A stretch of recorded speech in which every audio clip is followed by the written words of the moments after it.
Hi everyone, Howard from StartupRemarkable.com here.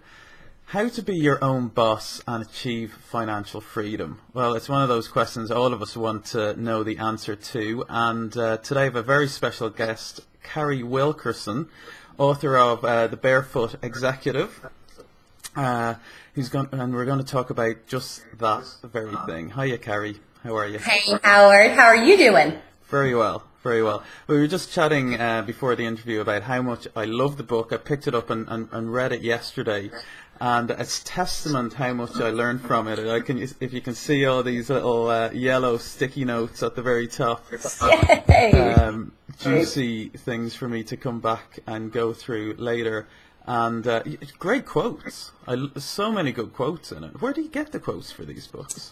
Well, a lot of that is from years and years of reading and studying. But I also hang out with like Zig Ziglar and John Maxwell and a lot of those folks, and they say really great, amazing stuff. So, I can't tell you all my resources, but a lot of that is from reading things like this and studying with really great people and listening, audios, podcasts, those kind of things. And someday people will be quoting you. They'll say, on that video, Howard said, and they'll quote you. So there you go. That's where we learn. Of course. Lovely. Well, reading the book, I think it's a really kind of practical book that people can really take away a lot of practical things. And the three things I think I really took from it were first of all, a lot of the people in it seem to have come from, there's just a lot of really sad stories in there. People who have overcome adversity of some description. And I know you've had a lot of challenges in your life as well. Do you think, that's people who overcome some kind of challenges in their life, is that an important part for success? I don't think it's mandatory for success. The reason I think you hear so many overcomer stories or victory stories or, rags to riches, whatever you want to call them, is because we are a complacent society. We are happy being kind of unhappy.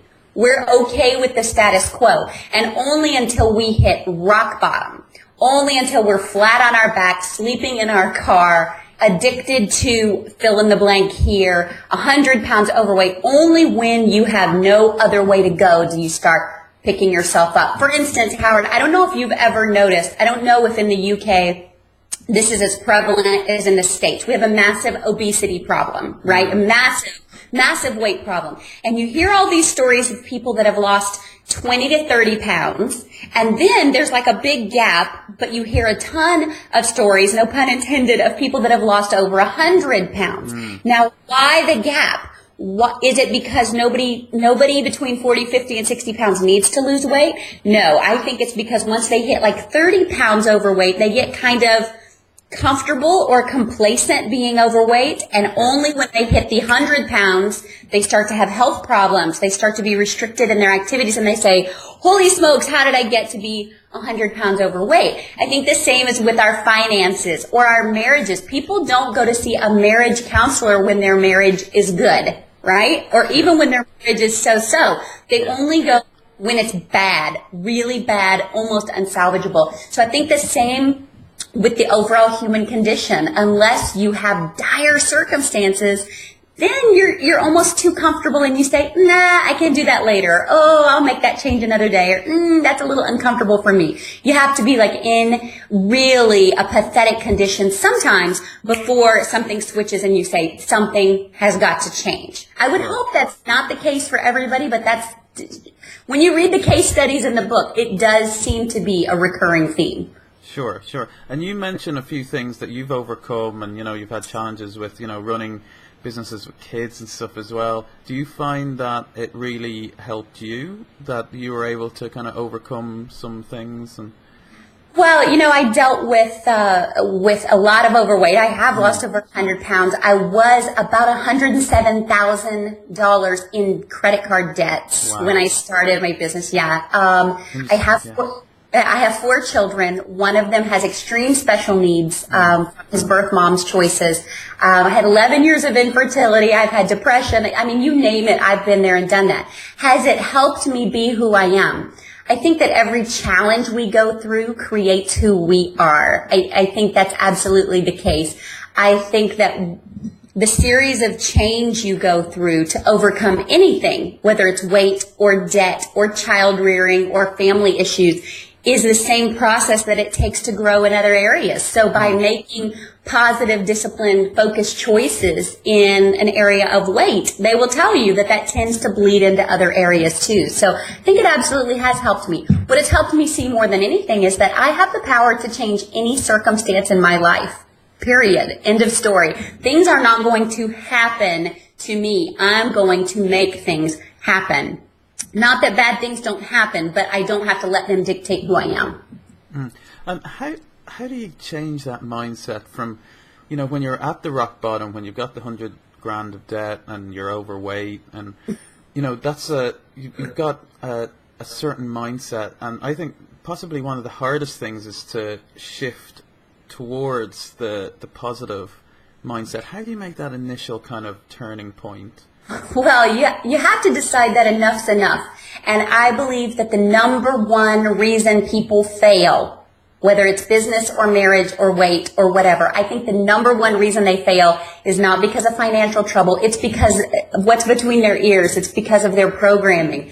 And so I think at one point I was, if I wasn't such a big chicken, I would have said I was suicidal. But the fact is, at one point in New Year's of 2002, I really wondered why I was here and what difference I was making, and would anybody even notice if I wasn't here, and everything seemed very overwhelming. And then I sat, you have those moments where you sit next to yourself on the couch and you go, really? Is that really your story? Are you really going to stick with that story? And I said, you know what? Nobody made me overweight. Nobody put me in this debt. I did this. Nobody assigned me to this husband. I chose him.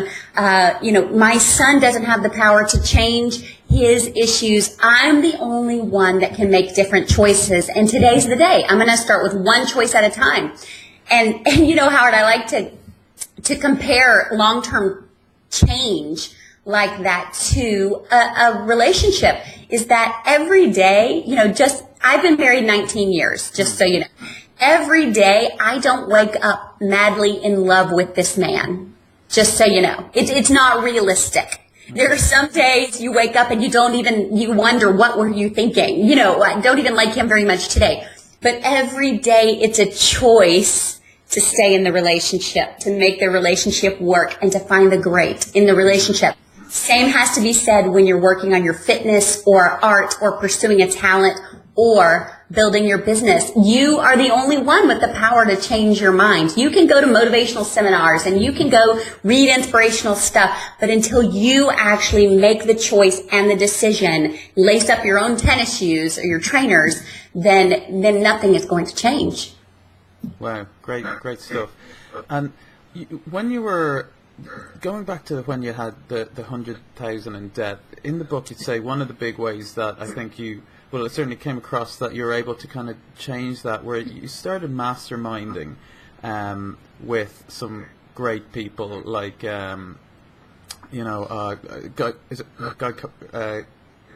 Kiyosaki? No, we're friends now, but that wasn't him. Yannick Silver and a bunch of folks in the internet space is who I started spending some time with virtually. I started reading their things. Now, I was already moving past the debt at that point, but I wanted to accelerate even further. So there are a couple of schools of thought. As startups and entrepreneurs, and I'm speaking to everybody that's watching this, we are rebels.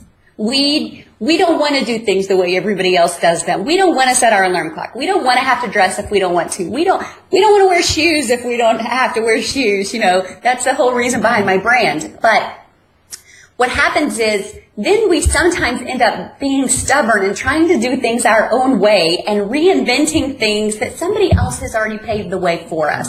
So what I decided to do, even though it was a big investment at the time, is I said, I want to spend some time with people that have forged a path already on some things I want to learn. And most importantly, Howard, I wanted to say to them, what do I avoid? What do I not do? What have you screwed up on? What would you never do again? And my coaches, I'm always working with a coach or a strategist, and that's one question I always ask. What have you screwed up on? What would you not do again? What should I avoid? And those are powerful lessons that can save you a fortune in time and money and blood, sweat, tears, and frustration.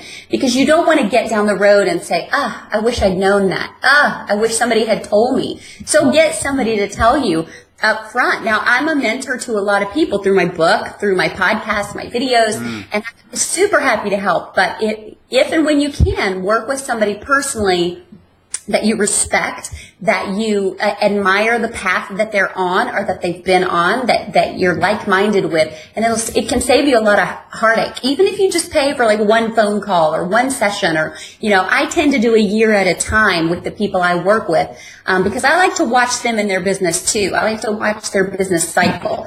And you don't necessarily want to learn from somebody who was there, who now is just sitting there advising other people. But I like to learn from people that are in the trenches, that are in the game still, that are still actively working their businesses. So yeah, I think a mentor and masterminding, surrounding yourself with smart people is a good thing.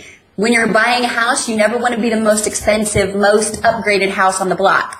Right? And Sure. So the same, I never want to be the smartest person in the room. I never want to be the most accomplished person in the room. I always want to be reaching up to somebody who's going to challenge me. So social media is a great way to do that, to self-select in some groups so that I can meet people like you and other smart people that are doing good things, because your family is never going to understand you, ever. Ever. They're never going to understand you. My family is not sure what I do. They're pretty sure I'm good at it, but they don't know exactly what it is.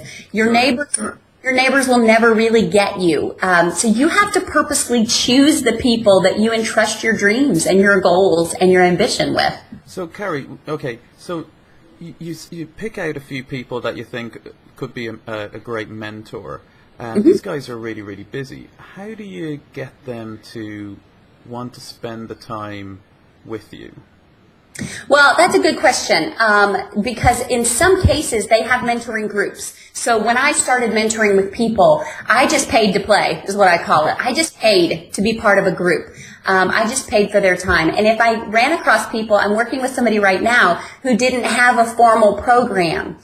And so I called his office and said, this is what I propose, and this is what's in it for you. And I proposed an amount that I was willing to pay them, the terms of what I wanted it to look like, what I wanted us to create together. And they were excited. It had never occurred to them before. Well, they're making some good money from it, but also there's some synergies that I bring to that relationship that they're learning from me and I'm learning from them. So I've never asked anybody to mentor me for free, never. And if it was somebody that didn't have a program, like Dr. John Maxwell, I've read a lot of his materials. I've been part of his CDs of the month and those kind of things. Mary Kay Ash, she has now passed. But I've learned from a lot of people that learned from her directly, and I've read her books and studied her materials.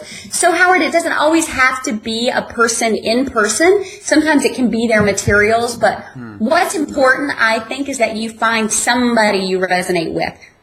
I don't know about you, and so I'm not addressing you particularly, but some of us are book collectors or mentor collectors, and we read from every new person that comes out with a book. We're jumping all around.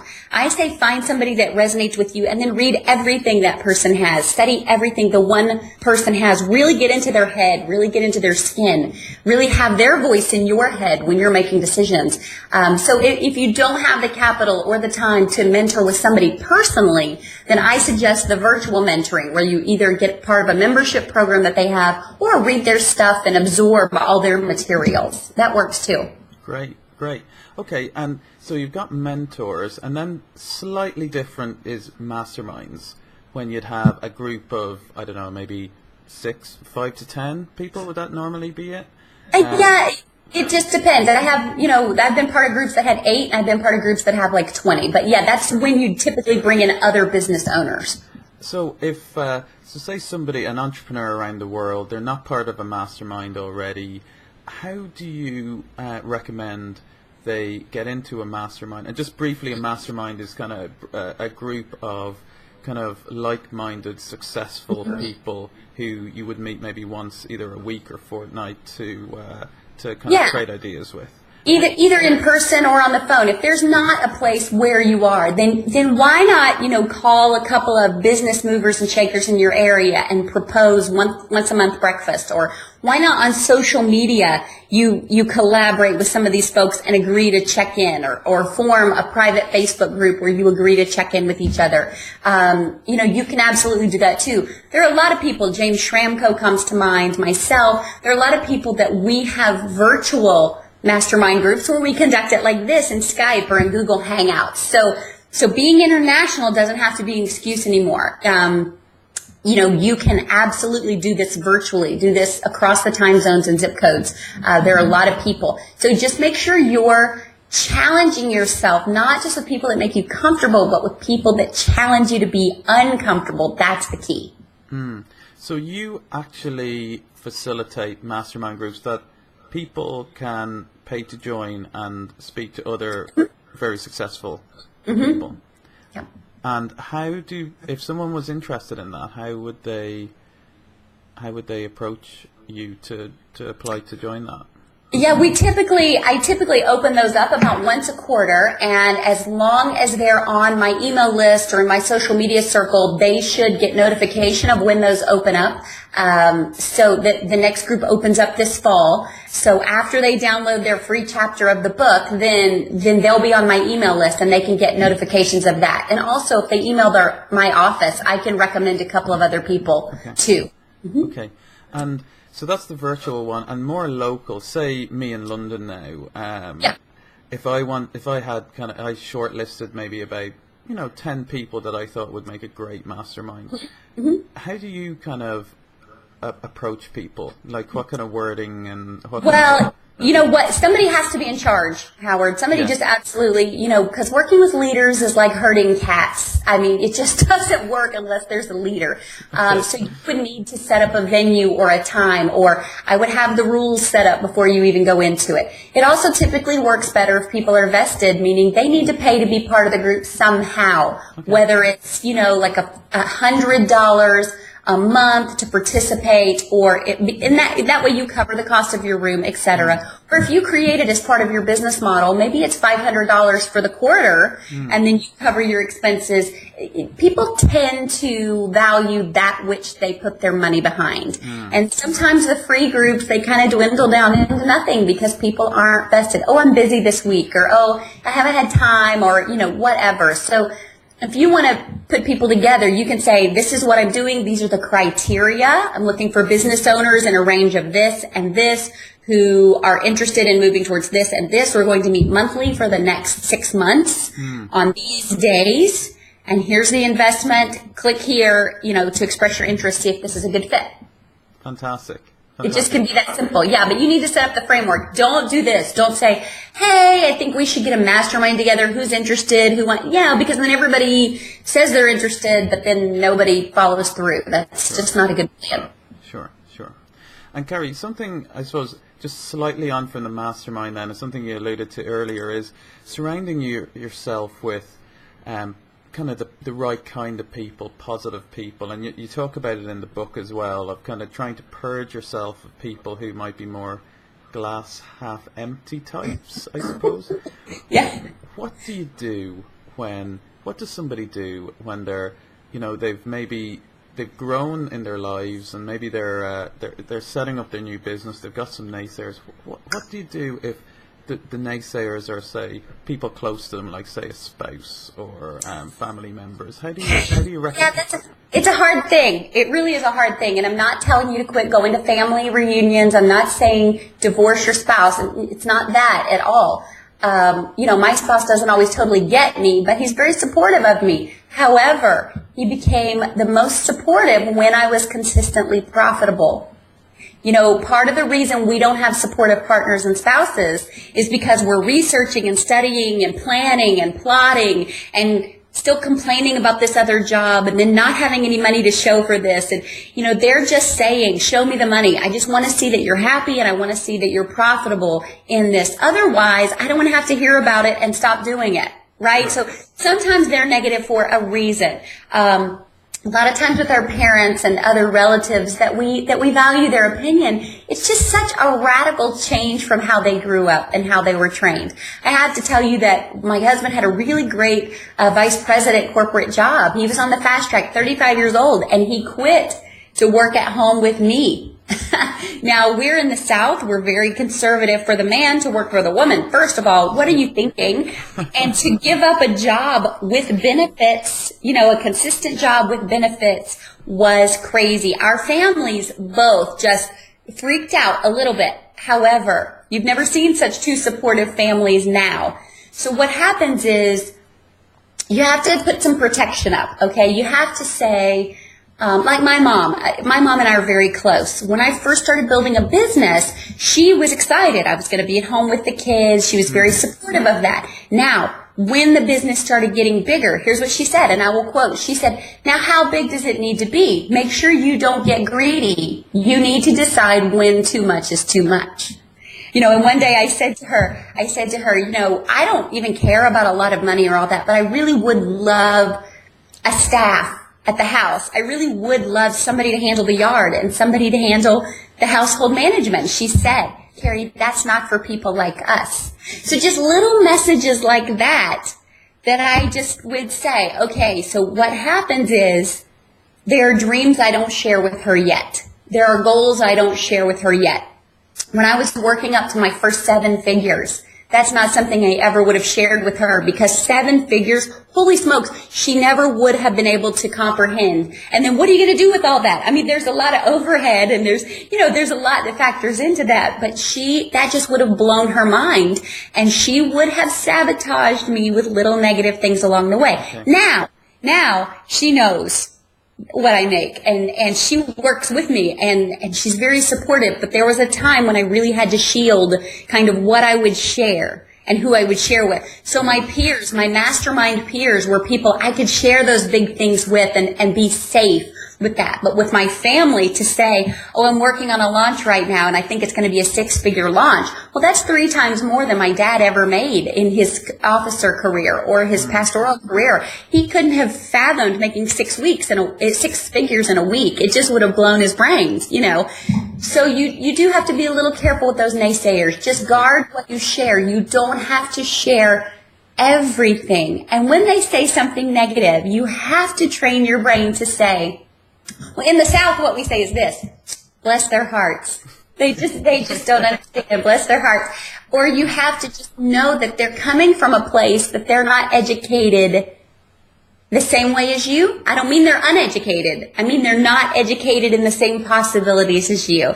And their normal is different. So what I'm really teaching my kids is to reset their normal. You reframe what you consider normal. So what that the football kids and the cheerleaders have always been the most popular kids. You're going to reset normal for what is outstanding. You're resetting your normal for what works for you. So that really is kind of what the label The Barefoot Executive is about. Who says that CEOs need to have a corner office and those $500 high heels? How ridiculous is that? We need to be wearing shoes at all. At all, none. And I have none on right now. When I speak in public, when I go speak on stage, I speak in jeans and barefoot and, a top. It's because I'm resetting normal for how we view what an executive means, or what CEO means, or what being in charge of our life means. So with those negative people, you do have to be careful. You have to be careful how you share your dreams.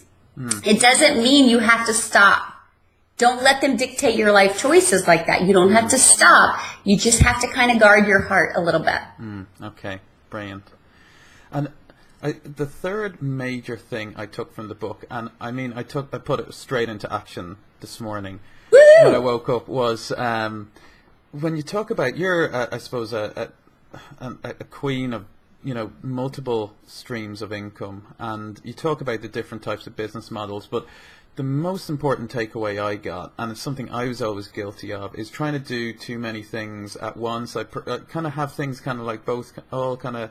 Chasing too many rabbits. Yeah, I spend an hour here, an hour here, an hour here. You say no. You just pick one thing, focus, get it profitable, and then move on to the second one. Yeah. So you'll be glad to hear that this morning I just went, no, not doing that for a while. I'm just focusing on this. Good, good. Tell us how you kind of train yourself to be more focused and disciplined. So when you've got a ton of ideas, say you've got 5 killer ideas. Yeah, and as entrepreneurs, we have no lack of ideas. No lack of ideas. But ideas don't make you any money, do they, Howard? You're right there. Your ideas don't make you any money. If I could just get entrepreneurs to understand 2 things. Ideas don't make you any money, and potential doesn't make you any money. How many times have you heard, oh, they're sitting on a gold mine. Oh, they've got so much potential. Oh, this idea has so much potential, this could just blow it apart. And then 6 weeks later, who's making any money off that idea or off that gold mine or off that potential? You might be sitting on a gold mine, but until you get your shovel out and start digging, you're never going to get to that gold. And if you dig a little bit here and a little bit there and a little bit there, I guarantee you're never going to make any progress. I have a lot of streams of income now, but I developed them one at a time. When I had my publishing company, we did newsletters for managers for one direct sales company. And people would say, oh, well, do you do customized newsletters? No, we do a template. Oh, well, will you do some for our different company? We have a similar company. No, we do this newsletter for this company. Oh, will you also update our websites? No. Oh, and everybody else in my head would say, you're missing so much opportunity. You're leaving, how about this phrase? You're leaving so much money on the table, right? Sure. But I was able to train my contractors that worked with me, my team, on one process, one company, one jargon, one price point for 8 years, and we just sold that company. We did over $5 million in that one newsletter. Nice. Other people would say, if you had added all those services, you'd have been a $10 million company. If we had added all those services, we would be probably a $200,000 company, and we would be very fragmented. Our staff turnover would be big. The offers would be too confusing, and our clients would be in chaos. Stick with the one stream. Now, even though I wasn't managing that anymore, I sold it this year so that I could focus just on Barefoot. I shut down another company this year just to focus on Barefoot. So I really believe that the people that say, oh, I'm going to try a little bit of this and a little bit of that and see what sticks, and then that's what I'll focus on, that's like marrying 8 different people and saying whichever marriage works best is the one I'm going to stay married to. Sure. What sense does that make? Rarely does anybody playing the field when they're dating 5, 6, 7 people. Rarely do they get serious about any of those one people because they just have a little bit of surface with everybody. Yeah. So I think you have to focus on the one idea. It doesn't mean that you don't have other ideas. I always have an idea notebook really close. I honor those ideas. I write them down. But unless they're in my motive matrix, what's working in my motives, my primary and my secondary motive right then in that quarter, they don't get another thought from me unless one of my clients would be a good fit for it. And then I'll say, hey, Howard, I had this amazing idea. I don't know if this fits in your motive matrix right now, but here's the idea. And you know what I do then, Howard? After I give you the idea, I say, okay, that idea is now yours. I'm going to cross that off my list. And I give myself permission to let it go. Sure. And then it's not like that sweater your grandma gives you when you're 10, that sweater that she always says, why don't you ever wear that sweater that I gave you? It's not like that. I don't chase down those ideas again. I realize that idea was a gift, from my God. And then I say, was it for me or was it for them? When I give it to them, I don't take that idea back. I then move on to my other stuff. I do honor it. But then I move on, because the truth is you can make millions and millions off your one idea, or you can make no money off dozens of ideas. You have to choose. You have to choose what you're going to work on. I have 4 kids. It's hard to pay equal amount of attention to all 4 kids. It's really a challenge, but they really thrive and grow when I can spend some focused time one-on-one. Your ideas are the same way. Brilliant. And in the book, you really talk about how you prioritize those ideas as well. Just lastly, because I know that you have another engagement soon, you'll have to zoom off. I just wanted to ask you something you mentioned earlier on in the conversation, what you always ask people that you coach with. So I'd like to ask you, if you were to do it all again, starting from scratch, how would you do it, and would you do anything differently? Yeah, well, I'm usually more brutal about that. I usually say, what have you screwed up on? What would you not do again? The truth is, when I started, a lot of things that I've done right, if you just want to make a short list, are, focusing on the one thing. That's a really, really good idea. And if people want to look at my YouTube channel, which is Barefoot Exec, there's a video called Advice I Would Give My Best Friend. And I talk about that a little bit. So focusing on the one thing, but also knowing that your business is not really about your business. Your business is marketing your business. You are in the business of marketing, no matter whether you cut hair, make cupcakes, work on computers, create websites, consult, speak, write, whatever you do, you're really in the business of marketing. Marketing is not a dirty word. Marketing is growing your business. But what would I do differently? The truth is, a couple of years ago, even though I was super profitable in the Barefoot Executive, I did start a couple of other parallel businesses. Thinking, Barefoot's so profitable, I can now put some attention in some different places or have other people run them. And it fragmented me a little bit. So I quickly saw that, and I quickly shut those down. Okay. So that's one thing. You really, even when you're super profitable, the fragmentation is always there. The other thing I would do differently, and this is just a very technical thing, is I would have built all my websites related to one brand on one host. Like I would have just, now to be fair, the web has evolved and WordPress has evolved beautifully, but if I had it to do over again, I would build one site on WordPress and then all of my parallel sites, like my Barefoot Online, Barefoot Book, Barefoot Podcast, Barefoot Video, those would all be on sub pages of my blog because I would be building up that one web property. So one domain with subdomains for that one domain. Yeah, and it doesn't have to be just even the one domain because you can always point domains like Barefoot TV. I could point that to a subpage of my blog. I would have the one hosting, the one place, so everything would be, anytime anybody referred an article or a video or a podcast, it would all go to my one web property. So that's just kind of a practical thing. But here's what I noticed, Howard, the time we've been talking. And we've been talking almost 40 minutes. Wow. The fact is, we haven't talked about business models or business plans or flow of funnel or any of that, because the most important thing in business is your focus, is in your mindset. That's huge. If you really get the focus and the mindset down, I really believe anything is possible. So the fact that that's what you took away from the book is absolutely huge. The book is also very practical. There are a lot of interactivity and worksheets and where I teach a little bit and then I say, okay, it's your turn. This is not a success story about me. This is not look how much I make and look what I do and me. This book really, I think, is the first business book that I've seen that's about you. Would you agree with that statement? Oh, well, yeah. Like I said, I took away something from it and put it directly into action this morning. So yeah, absolutely. Great. Absolutely. Well, I know we're running out of time now. So just briefly, where can we find you on the web if we want to learn more about you or read up more? Okay, couple different places. One, I want you to go right now and download a free chapter of the book. You get the table of contents, some of my endorsements, and the first chapter of the book. And quite frankly, I think the introduction is a fun chapter. So go download that at freebookchapter.com. That's at freebookchapter.com. You can also go see a lot of my videos and interviews and things at barefootexecutive.tv. barefootexecutive.tv and freebookchapter.com. Fantastic. I'll put those links in the show notes. And, of course, the book is available on Amazon now.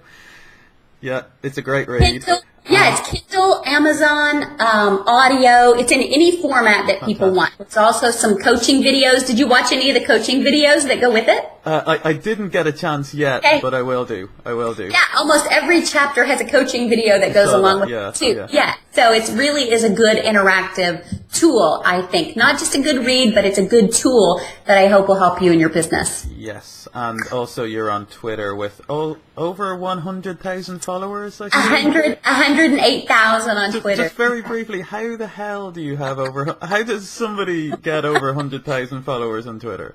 You know what? The same thing you noticed about my book. It's conversational, it's interactive, it's friendly, and it's not about me. That's the same way with my social media presence. I'm friendly, I'm interactive, and it's not really about me. It's about the people that I'm wanting to help. So yeah, you can find me at twitterbarefoot.com, also facebookbarefoot.com. Fantastic. I'll put all those links in the show notes. I know you must run, so Carrie, it's been really great. I've really enjoyed chatting, and I love the book. So, and hopefully get to see you sometime. Thank you. Appreciate it. Bye-bye, everybody. Bye. Bye.